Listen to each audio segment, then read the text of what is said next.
తర్వాత ఇప్పుడు ఆల్కహాల్ ఒకటి సిగరెట్ ఒకటి సార్. ఇదివరకు మా చిన్నప్పుడైతే చాలా తక్కువ, ఎవరో ఆ ఊళ్ళో ఒకళ్ళిద్దరు తీసుకునేవారు అనేవారండి. ఇప్పుడు ఈ ఆల్కహాల్ సిగరెట్ ప్రభావం మీ ఆర్థోపెడిక్స్ అది దానికి సంబంధం ఉందంటారా? కెమికల్కి ఈ ఆల్కహాల్కి సిగరెట్లకి ఉంటుందండి. సో ఆల్కహాల్ అనేది అన్ని యొక్క వ్యవస్థల్ని నిద్రపుచ్చుతుంది. దాని పని ఏంటంటే తాగిన తర్వాత పడుకోవడం అనే కాదు, ప్రతి ఒక్క వ్యవస్థని నిద్రపోమంటుంది, గుండెతో సహా. అందరినీ కొంచెం లెస్ తీసుకోండి, అన్నిటినీ తీసుకోమని చెప్తుంది. గుండె కూడా మామూలుగా కొట్టుకునే దానికన్నా కూడా తక్కువగా కొట్టుకోవడం అనేది జరుగుతుంది. సో ఇది ఎప్పుడైతే నిద్రపోతుందో, అంటే నిద్రపోతుందంటే మళ్ళీ లేదని కాదు, నిద్రపోతుందని. సో మిగతా వ్యవస్థలన్నీ కూడా డ్యామేజ్ అవటం అనేది చాలా ఇదవుతుంది, సర్క్యులేషన్ తగ్గిపోతుంది. మన బాడీలో ఉన్న మున్సిపల్ సిస్టమ్ అంటే ఏంటంటే క్లీనింగ్ సిస్టమ్. రోజు మన రోడ్లు ఎలా క్లీన్ గా ఉంటాయో అలాగే బాడీలో ఉన్న చెత్తను కూడా క్లీన్ చేయాల్సిన పని రాత్రిపూట మనం పడుకునేటప్పుడు జరుగుతుంది. ఇది కరెక్ట్ గా 6 నుంచి 8 గంటలు పడుకున్న ప్రతి ఒక్క వ్యక్తికి ఖచ్చితంగా జరుగుతుంది.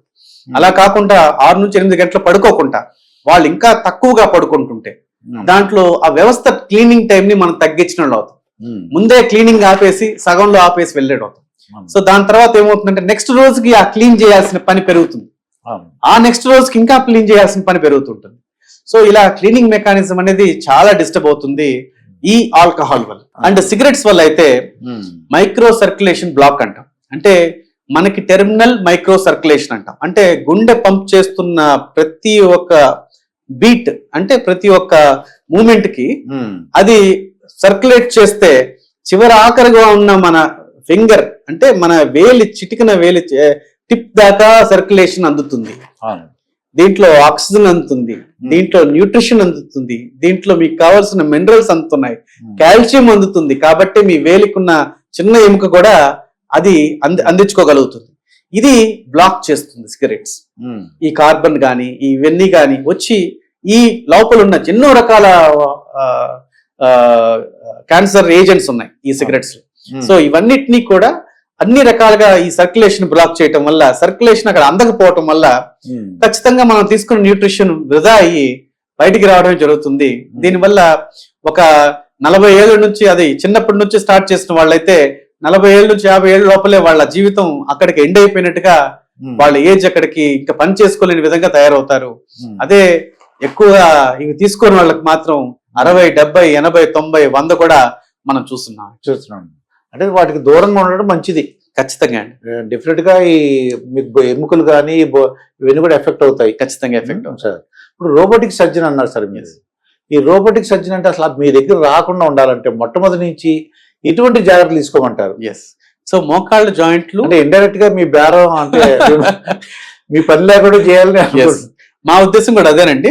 నేనైనా రేపు మాకున్న ఫ్యామిలీ అయినా కూడా, ఎవరైనా కూడా నా ఫ్యామిలీయే నా దగ్గర రాకూడదు అని కోరుకున్నప్పుడు ప్రతి ఒక్క ఇంట్లో నుంచి ఏ డాక్టర్ దగ్గరికి వెళ్ళకూడదు అనేది మా ఒక డాక్టర్ చదవటానికి ఒక అర్థం, పరమార్థం.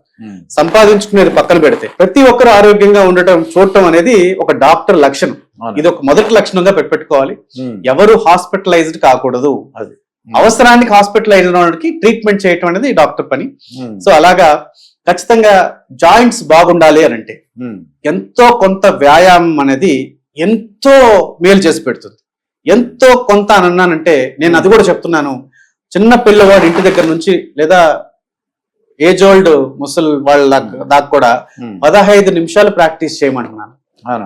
మనం మాట్లాడుకున్న దాంట్లో ఒక 15వ వంతు ఈ ప్రాక్టీస్, అంటే 15 నిమిషాలు ప్రాక్టీస్ చేయగలిగితే, అంటే కొంతసేపు నడవటం, కొంతసేపు మెట్లు ఎక్కి దిగటం, కొంతసేపు మళ్ళీ నడవటం, దీంట్లో కొంత బ్రిస్క్ వాక్ పెట్టుకోవడం, కొంత ఇది పెట్టుకోవడం, లేదా కొంత జిమ్కి వెళ్ళే వాళ్ళైతే జిమ్, లేదంటే దీనికోసం అంటే మన డైలీ యాక్టివిటీలో ఎలాగైతే మనం పొద్దున్న లేగానే బ్రష్ చేస్తామో, పొద్దున్న లేగానే టిఫిన్ చేస్తామో, అలాగా ఇది కూడా ఒక యాక్టివిటీగా 15 మినిట్స్ యోగా కానీ ఇది కానీ ఏదో ఒక దాంట్లో 15 నిమిషాలు మీరు ఏ ఇష్టమైతే అది.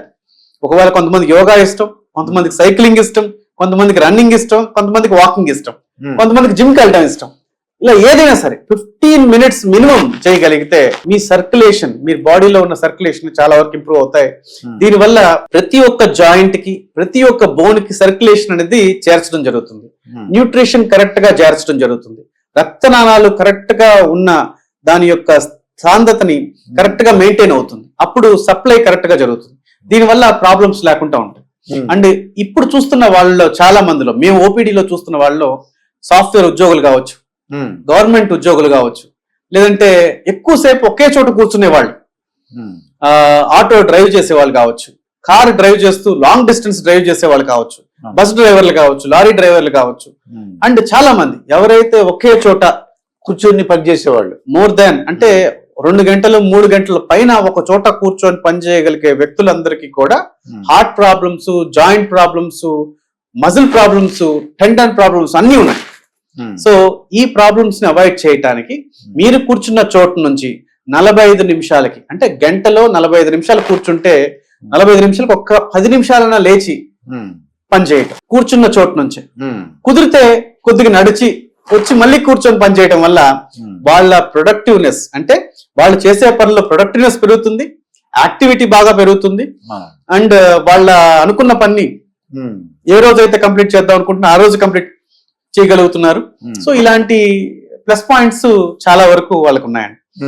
అండ్ న్యూట్రిషన్ తో పాటు ఆల్కహాల్ అండ్ ఇవి ఏవైతే న్యూట్రిషన్ తింటున్నారు, ఇట్లా ఆల్కహాల్ దీనికి దూరంగా ఉండటం, ఇవి కావాలి ఇవి వద్దు అని అనుకుని కూడా ప్రాక్టీస్ చేస్తూ చేయగలిగితే ఆర్థోపెడిషన్ ని కలవాల్సిన అవసరం లేదు, రోబోటిక్ సర్జన్ ని కలవాల్సిన అవసరం లేదు, జాయింట్స్ హెల్దీగా ఉంటాయి. ఆకుకూరలు ప్లస్ ఇవన్నీ తీసుకుని సన్కి ఎక్స్పోజ్ అవడం కూడా, నీళ్లు కూడా తీసుకోవడం, నీళ్లు కూడా 3 నుంచి 4 లీటర్లు తీసుకోవడం కూడా.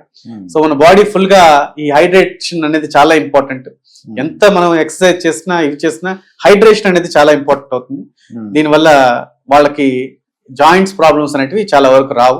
అండ్ ఒకవేళ కూర్చొని పనిచేసే వాళ్ళ గురించి మాట్లాడుకుంటున్నప్పుడు, కూర్చున్నప్పుడు ఒక్కసారి కాలు స్ట్రైట్ గా చేసి 30 సెకండ్లు ఇలా టైట్ గా ఉంచి మళ్ళీ మడవటం, మళ్ళీ టైట్ గా ఉంచి ఇలా మడవటం వల్ల చాలా వరకు జాయింట్ ప్రాబ్లమ్స్ అనేటివి తగ్గుతున్నాయి. ఎందుకంటే లోపల ఉన్న జాయింట్ లో సైనోవిల్ ఫ్లూయిడ్ అని ఉంటుంది. ఇదే న్యూట్రిషన్ అంతా జాయింట్ మొత్తానికి పాస్ చేయడం జరుగుతుంది. ఇది ఫుల్ గా జాయింట్ మొత్తం తిరిగి జాయింట్ న్యూట్రిషన్ అందించడం జరుగుతుంది. ఆర్థరైటిక్ చేంజెస్ అనేటివి చాలా వరకు